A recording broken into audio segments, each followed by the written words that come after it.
Okay, welcome back to my podcast. Welcome if you're new here. My name is Leila, and I am restarting my podcast because the first time I made 2 episodes and then I kind of left, and I don't know. I don't want to start this podcast apologizing, etc. Because I started podcast just for fun, so I want to be responsible for what I'm doing, and I want to be coming back more often.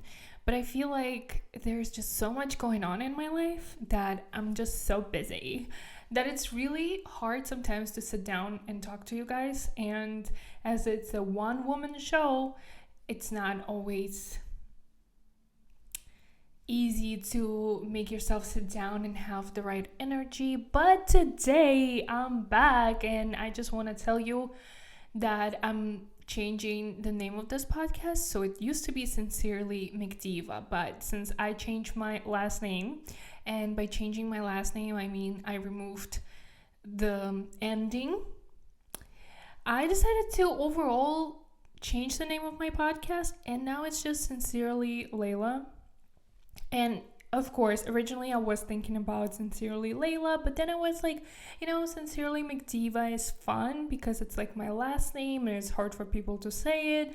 So it's kind of like me not letting go of the fact that my last name is mouthful, right? So why did I change my last name? In this podcast, we'll be talking about that, being a third culture kid, fighting colonialism and decolonizing yourself, and just updating you on my life, my trip to Bali. So if you're interested and you want to find out all the answers to all the questions, then keep on listening and watching. If you're watching me on YouTube, hi, hello.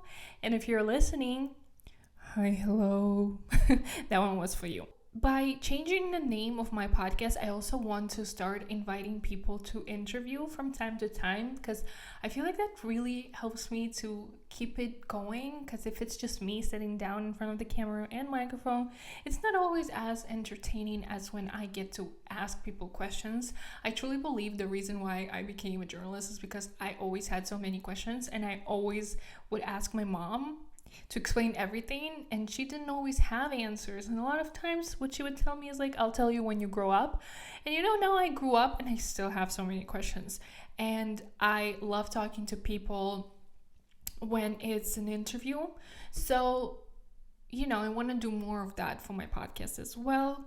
As you guys know, I do interview people for a living. That's my journalism career, but I also want to implement that into my podcast and turn it into more than me talking in front of the camera, which I still love doing, and I'm still not letting that go. So yeah, that's like another exciting thing. By changing my podcast name, I also want to kind of like push myself out of my comfort zone and reach out to people to invite them to my small podcast, but small but mighty, okay? You gotta believe in yourself, because if you don't believe in yourself, who will, honey boo boo? Like, you gotta be that hype person for your own self, like be your own cheerleader. Like, you don't need everyone to support you just need to support yourself. That's already something, okay? And sometimes that's a lot. Like, it's the hardest part, I feel like, to get yourself to believe in yourself. So whatever you are struggling with right now, this is your sign to believe in yourself and go for it. Push yourself. Okay, with that being said, why did I cut out the ending of my last name? So this is going to be kind of a lot to unfold, and maybe I should have eaten before starting this, because I start to feel like my energy is dying down. And it's always the case. It's just like by the time I get ready to film podcasts, it's just I need to do makeup and sit down, arrange it all, and then I get hungry and then my energy is kind of low. But okay, it's fine, it's okay. We'll act like that didn't happen, and you don't know that I'm actually kind of hungry now. Let's hope I don't get hangry by the time this podcast is over. And I'm like, oh my God, I'm only 5 minutes in. Like, I have a lot to talk about, and it should be around 30-40 minutes. And I'm just like, I want to eat now. Okay, anyways, see, I'm trying to not talk about why I decided to change my last name, but yeah, I just don't want to like offend anyone. And I know that this is like a sensitive topic, but at the same time, it's like I'm owning the history of my ancestors by talking about it and raising awareness about this, and just letting you guys know why nations that were colonized before and now post-colonialist nations, like why we're all going through this journey of owning our culture. My background, if you guys don't know, it's pretty much like everywhere. I talk about it, I write about it, and it's in my bio on Instagram. I'm half Azerbaijani and half Kazakh. And for those who don't know what that is basically like Azerbaijan is a country in the South Caucasus, which is between Middle East and Europe, I would say, this like land. And there's a lot of nations living there, and South Caucasus actually consists of only 3 republics, and that's Azerbaijan, Georgia, Armenia. And then North Caucasus is part of Russia, and there are so many more nations like Chechens and Dagestani and Circassians. There's a lot of ethnicities living in the North Caucasus, but South Caucasus is actually only 3 nations, and Azerbaijan is one of them. So we're pretty much like in between. Like, I cannot say we are European, although like these 3 nations have like some European Union collaborations and stuff. In a way, they are part of that world, but then in a way, I feel like, especially Azerbaijan being Muslim, although it's not like Muslim country, it's majority Muslim, and the difference is in the laws. Like, it's not by law. Like, you can be atheist, you can be Christian, whatever, but when it's Muslim majority, you understand like it's still culturally Muslim. So I think that also makes us very Middle Eastern, or connected to the Middle East, and a lot of our customs are connected to the Middle East, you know, and that's like me educating you on my people. And then Kazakhstan is in Central Asia, and Central Asia is just this big part of Asia that a lot of times gets underlooked, I would say, because a lot of times you hear a lot about Southeast Asia, but and I don't know, like I just hear a lot about Southeast Asians, and like not enough about us Central Asians, because again, colonialism. We were part of first Russian Empire, like with our lands, like we were paying them taxes, which is like so weird. Like colonialism is so weird. Like you need to pay taxes to people who came over to your land, and they just like decided that now you gotta pay us. Like what? I don't know, but that's like the least of the problems that colonialism brings, you know. But then on the other hand, Central Asia is not that known because of Soviet Union, which like followed right after Tsarist Russia fell apart. So that's a long time in history, recent history, that people don't get to know about us from the fact that we were just one nation with Soviet Union. So a lot of people just think it's all Russia, when Central Asia is also diverse and it also has a lot of different ethnicities. Not as many, I feel like, as in North Caucasus. I feel like Central Asia, more or less, is just Kazakhstan, Kyrgyzstan, Uzbekistan, Turkmenistan, Tajikistan. Yeah, so all those countries were part of Soviet Union, and now they're just sovereign states in Central Asia.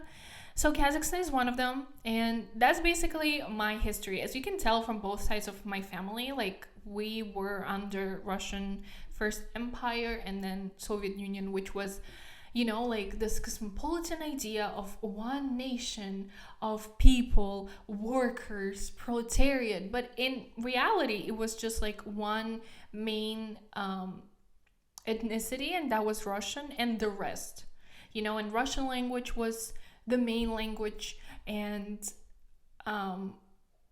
Moscow was the center. So it was just like still, it was the same imperialism, just named differently.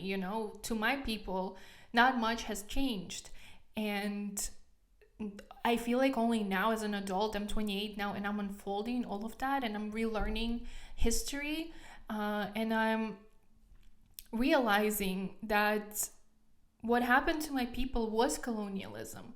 Because when I was growing up, I went to school in Kazakhstan, and it was kind of like not taught in a way that like imperialism was the reason why we started speaking Russian.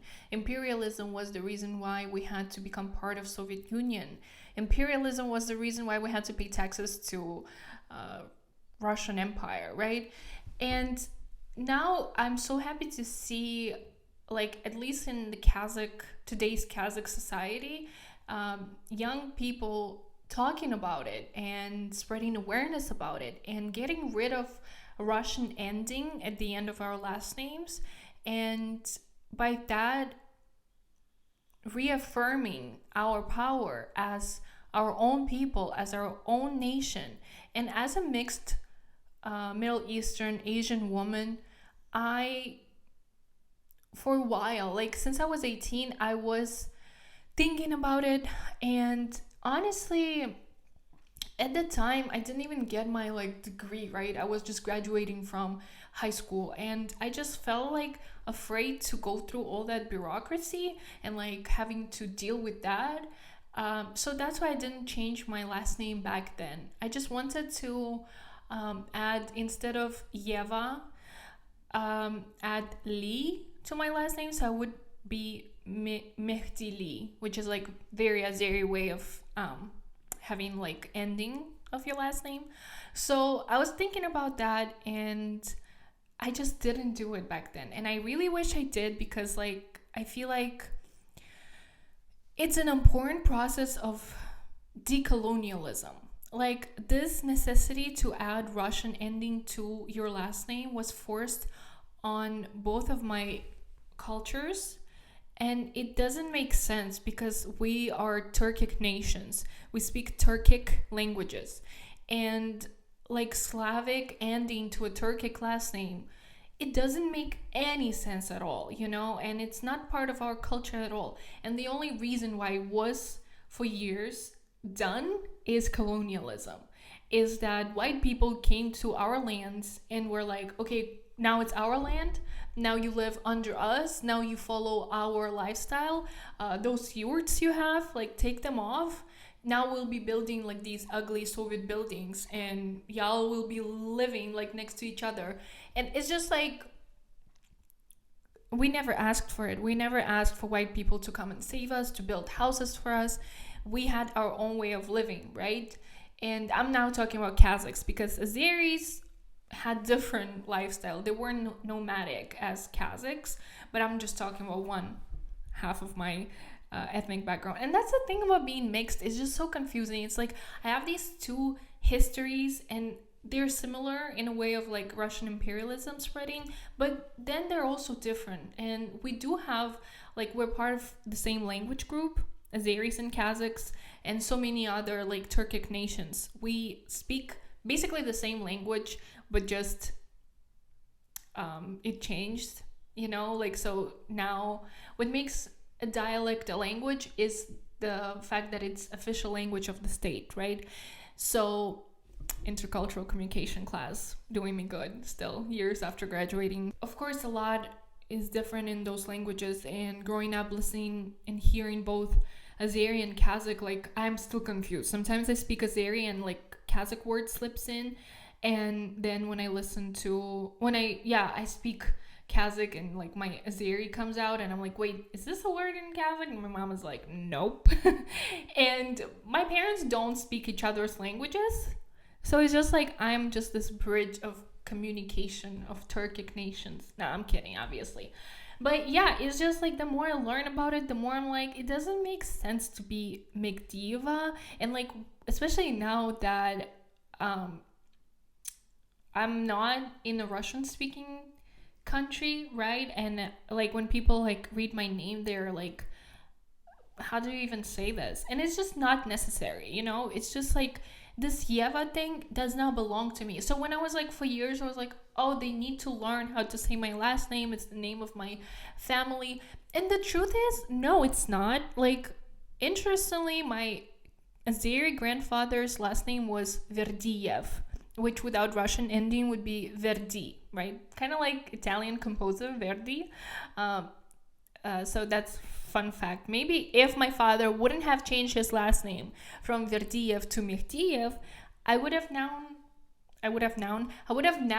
been Leila Verdi, and that would be dope as fuck. And people would think that it's not my real last name, but it would have been. But my father was born Verdiev, and then he was like, I'm gonna take Mehdiev last name because that was his grandfather's name. And like Turkic people, I'm not sure, but I just know like Kazakhs and Azeris had this customary tradition anyways, this custom or tradition or whatever, where they would name their children, they would give last name as the name of their grandfather.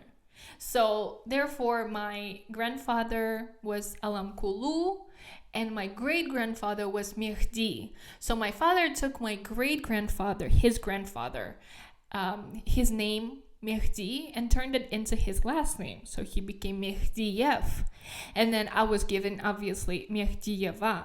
So then when I got my passport, and the reason why I'm Mekhdi and not Mekhdi as I am supposed to be originally is that because it's like, it was like kind of like translated from Russian to English, and a lot of like Russian last names, if you see, it's like, it's supposed to be but it's like k and H, and then therefore in English it's no longer it's k. Someone who's listening to this now, oh my god, shut the fuck up. Yeah, and it's just so confusing. Like all of this is so confusing. So, and then I'm just like Mekdieva in English. And I was like, okay, like I accepted the fact that people say Mekdieva, but I couldn't accept the Dieva. So I would like say, no, I'm Mekdiva. So at least it's closer to my original last name. But then, you know, it's so complicated. And now at this point in my life, it's kind of like my original last name, Mehdieva, turned into Leila Mekhdi, and I'm living for it. Like, I love it. It's kind of like its own thing. It's kind of my own thing now. It's my roots. My great grandfather Mekhdi is still in my last name, but my last name now shows like the path that I made as an Azeri woman, moving abroad and like speaking English. Sometimes I think about it and I'm like, that's so crazy. Like none of my ancestors spoke English, and now I'm like here like calling myself Leila Mekhdi. You know what I mean? Do you sometimes think about it? Because I do. And it's so crazy. It's so crazy how far my ancestors have come through me. I mean, they're like, you know, rest in peace, but I feel like they're still living through me, and I feel like I needed to get rid of that Russian colonialism in my last name for them. But the funny part, it came to me actually in Bali. Like I went to this yoga class. It was fly yoga class, and it was like this amazing yoga place in Ubud. If you ever travel to Ubud, please go to, wait, I think it's called, I don't know if it's called the Yoga Barn or just Yoga Barn, but barn, basically yoga barn in Ubud. If you look it up, you'll find it. It was really close to where I lived, so apparently it's like this cool place, and I just found it on the map, you know, because it was like closed. So it's such a beautiful like yoga place, and it's huge. There's like garden, and you can chill there, you can grab a smoothie afterwards. So I had this fly yoga class. It was my first fly yoga class, which is basically, if you don't know, it's like aerial yoga, where you do yoga with, it's not a swing. It kind of looks like a swing, but it's this, yeah, let's call it a swing. So I did that. I was having fun, and, you know, I was kind of going through realization that I don't know, I'm like this Middle Eastern Asian woman, and why do I have Slavic last name, like the ending of my last name. It just doesn't make sense.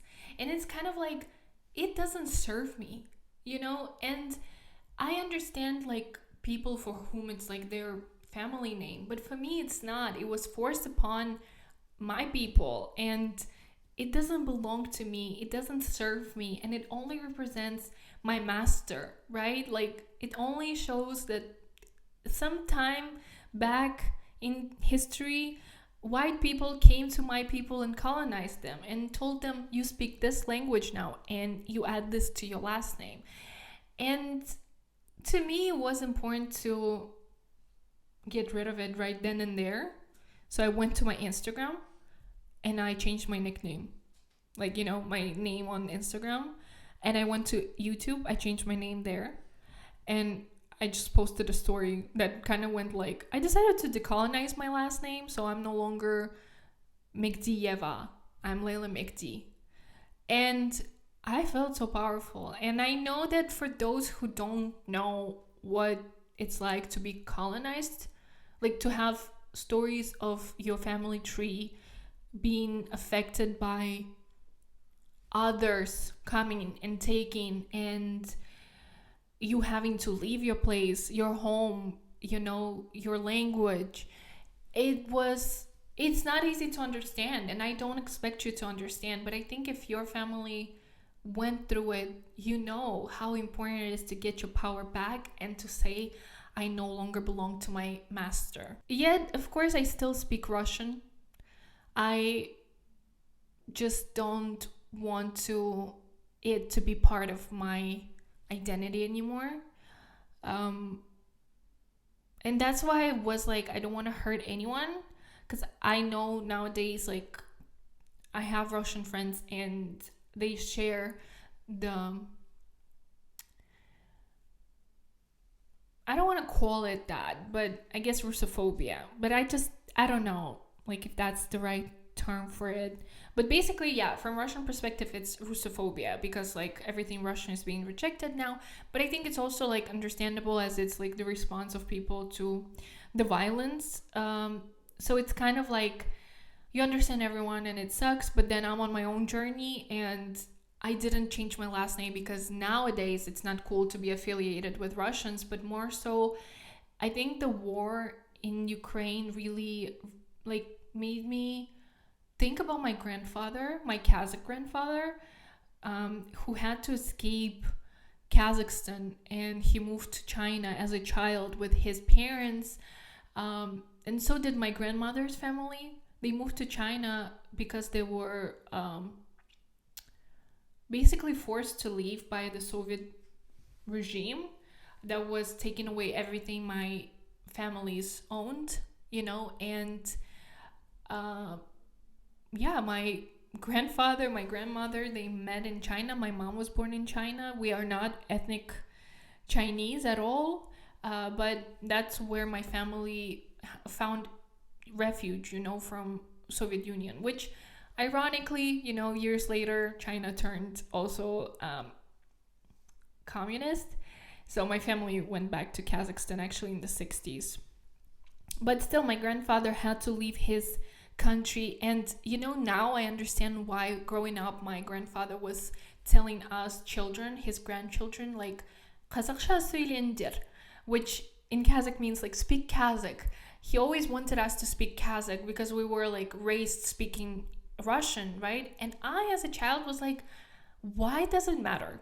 Like, why does it matter to my grandfather what language we speak? Like, who cares? Like, no one speaks Kazakh. Russian is cool. Like, Kazakh is not, right? And that's another part of colonialism, is when they're able to make you believe that theirs is better than yours, that your history doesn't matter, that your language doesn't matter, that your traditions don't matter. And as a child, I didn't understand it. And now, you know, my grandfather passed away years ago. Like, I won't lie, I think it's been over 10 years now. I think it's around like 12 years. And I don't want to get emotional, but sometimes, like, nowadays, I just wish, like, I was a child that didn't know, but I wish I asked him more questions about, like, being a refugee, being forced to leave your home and, like, being afraid to never speak your language freely again, and to hide your religion. My grandfather was actually not just a religious person, he was imam, which in Islam is like a pope, in Christianity, I guess, a priest. So he wasn't just a believer. For him, it was so important, his religion. And in Soviet times, it was not allowed to practice your religion. So he had to hide that he knows Arabic and he knew prayers. When we would come to my grandfather's house, he would always, like, when it's gatherings, he would start with a prayer where he, just reads the prayer before we eat, and like it's kind of like blessing the food, right? But he was never like forced upon us to be like religious or whatever. But he was a very like man of faith. And like now, as a 28-year-old woman, I wish I had the opportunity to like speak to him and ask him and know better, like what I didn't understand back then, what he went through, and to ask about all of that, and he's not around anymore, and it's just like now part of the story, right? It's just like something my mom remembers, something my aunt remembers. And I guess my grandfather's life inspires me to one day write a novel, because I can't write nonfiction because I don't know everything that happened, but kind of inspired by his life and like how it affected not just one man, but there were so many other Kazakh refugees escaping, imperialism and Soviet Union. So yeah, for me, changing my last name is so much more than just wanting to make it shorter and easier for people to read. It's taking back my power. Now, with that being said, I still haven't changed, obviously, officially my last name. It's only online. Like, I'm still officially Mekhdieva. Like, I haven't changed my passport or anything. I do plan to do it because I feel very powerful now, kind of like creating my own identity and owning the fact that I got rid of colonialist past that my families lived through, right? They had to at that ending. I don't. And so, yeah, I have very strong feelings about this. And I will one day change my last name officially, but right now, as I'm living away from my country, like having to deal with visas and then reapplying, all of that bureaucracy really like terrifies me still. But I'm Leila Mekhdi. Like, that's it. We end the Leila Mekhdieva era.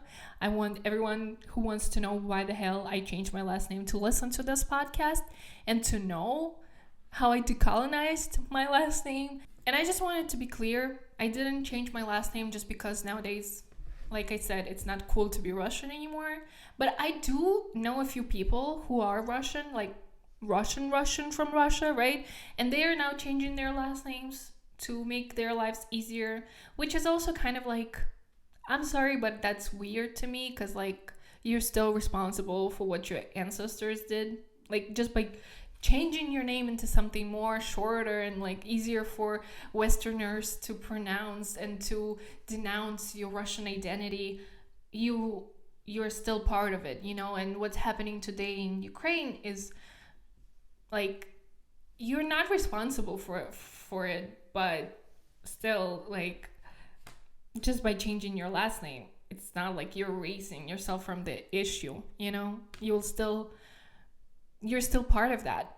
So that's what I'm gonna say, but that's not why I changed my last name. But yeah, it put things into perspective, I guess. Like, it made me think about my grandfather having to leave his country the same way now Ukrainians are leaving their countries. So yeah, it did, like, in a way, did make me think about it, but I think I just always wanted to do it and get rid of something that wasn't mine. Okay, now we addressed the elephant in the room. 30 minutes in. Let me just update you on how was my trip to Bali. Let's end it on a more positive note. I really hope I didn't offend any Russian listeners, but it's like the same thing goes for all the white people who colonized other nations at some point. It doesn't matter what type of evil you brought on people whom you colonized, but you did that. Which, by the way, Russians don't even think they colonized anyone.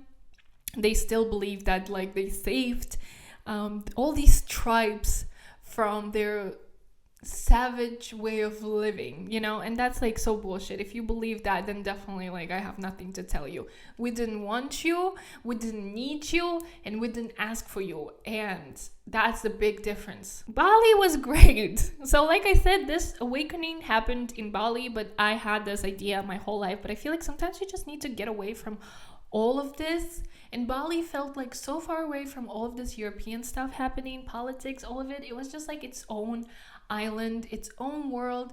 And I think like I forgot about politics, and I was just like, who am I in this world? And that's how it came to me. Like, I am Leila Mekhdi. That's it. I just want to be less. You know what I mean? So it just was so great. Like, you guys know, we had a wedding. If you didn't watch our video, that was so magical. Like, I can't believe I made it happen.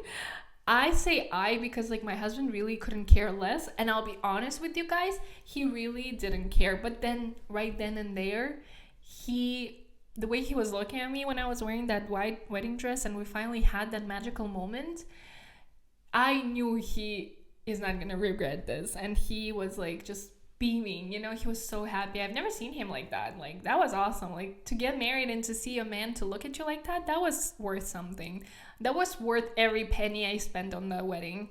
So that was just amazing. And I feel like going to Bali has been on my list for so long that I couldn't believe I'm finally doing it. And I was manifesting that for so long. I was like literally before I met my husband. And I feel like manifesting really needs its own episode or video. I don't know if it's like a podcast idea or a video idea, but I definitely need to talk about how I manifest things in my life and how I'm living my best life with manifestation. But I remember like when I was already in Prague and studying at the university, I was laying in bed and I would put pillow next to me and I would sleep only on one side of the bed and the other side is empty, because I read that that's how you manifest the love of your life. And it worked. I don't know, like you'll tell me I'm crazy, but it worked. But so what I would do is also I would manifest Bali by playing the sounds of ocean. So the ocean is like playing, here's the empty part of my bed, and I'm falling asleep, imagining that I have my love with me in Bali. And guess what, bitches? It did happen. So I don't know, girl. Like, I think my powers are limitless, and so are yours. So if you know you want something, manifest. Like, put it out there. The universe is always listening. The most important thing is to believe in what you're manifesting. Like, to be sure. But also, sometimes the universe has its own timing, and you gotta trust her. So you gotta trust her. You gotta know that what's best for you will come, and when it's best for you, like the timing has to be right. And now looking back, I'm so happy. Like, it's like it all makes sense. It's like it all took its time and pace, and it was perfect, and it was exactly when it was supposed to be. Although I wanted it much faster, sooner, right now, right? But no, it had to happen when it was right. And it was right when it was right, you know, which happened in 2023. So Bali was just amazing. Like, I really can see myself living there, but not forever. Just like, I think I would live there for a year. I feel like it's such a great place to be a freelancer and to do your own thing, and everything is much cheaper there than in Europe. So it's kind of like amazing to just live in Bali and just, you know, I don't know, to be away from all of this. Because in Prague, it's just like politics are part of Prague life a lot. Okay, so that was the update about why I changed my last name and why I changed the podcast name. I think I'm done, and I hope you guys enjoyed watching this and listening. And if you did, you know what to do. Follow, subscribe wherever you are, download, listen. I just love you guys, so thank you for all your support. And let me know if you want me to talk about anything else, and if you get me, like anything, I don't know. Well, actually, if you're watching on YouTube, yeah, let me know in the comment section. If you're listening on Spotify, I guess I'll hear you, or you will hear me actually next week. Okay, bye, love you.